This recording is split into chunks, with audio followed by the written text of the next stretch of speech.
Who doesn't love going to the beach? Whether it's surfing with your friends on a Sunday, going to get your tan on, or playing spike ball with some friends of yours, there's always something you can do.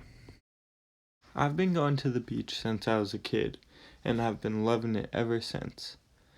And I've always considered myself to be doing a pretty good job of keeping my oceans clean and ready for the next person to jump right in. Up until recently, I thought that throwing a piece of trash into the ocean would be the worst thing that I could do to harm it. Now, I've discovered a larger problem at hand.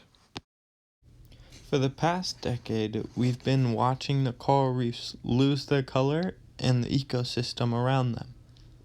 We've wanted to know what the cause of this was, and it took us till 2015 to finally realize what was happening to our coral reefs. In 2015, we finally made the link between chemicals in sunscreen and the effects it has on corals. There is a chemical in sunscreen called oxybenzone that if it comes in contact with any corals, algae, sea urchins, or mammals, it can be extremely toxic. We have seen coral reefs turn from a multitude of different bright, fun colors to dull, dark, bleached colors. 14,000 tons of sunscreen is being dumped into the ocean every year from regular beachgoers. We have seen serious impacts on the reefs in Hawaii and the Caribbean. Even though this problem is primarily in Hawaii and the Caribbean right now, it does not stop this problem from being relevant to the rest of the world. It does not take much oxybenzone to make the coral reef susceptible to bleaching. When a coral becomes bleached, it makes it very vulnerable to disease, it will stunt their growth, and affect their reproduction. If the bleaching becomes severe enough, it can ultimately kill the coral. As some of you may know, there are more things living in the coral reefs than you may think. There's approximately 1,500 fish species living on reefs. More specifically, species like the grouper, the snapper, and the lobster all depend on coral reefs for their food and their shelter. If we keep on using the sunscreen that has the chemical oxybenzone in it, we will be destroying the habitat of all of these fish.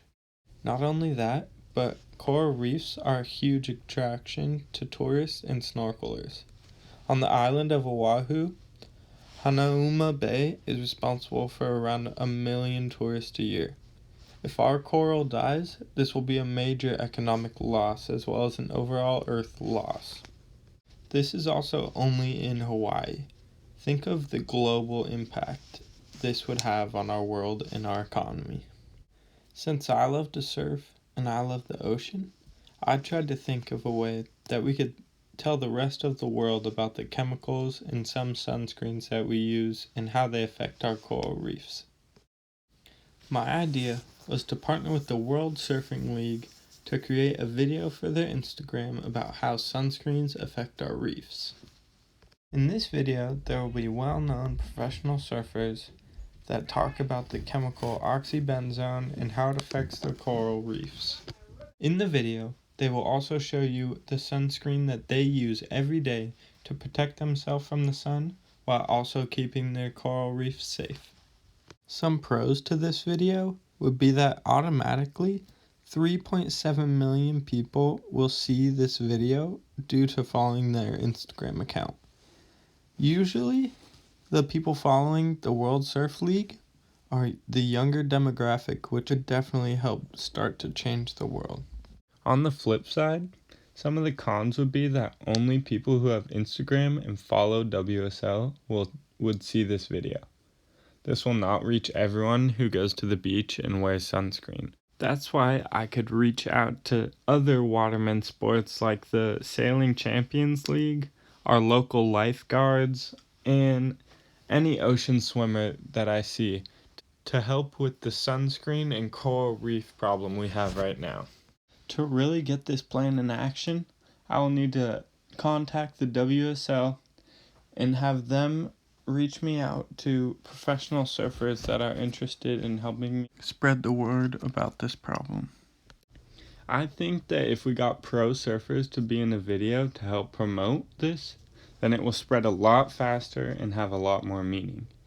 However, it won't solve all problems completely, but it should help with a lot of the surfing community. In reality, I think that it'd be a miracle if WSL responded to my Instagram direct message.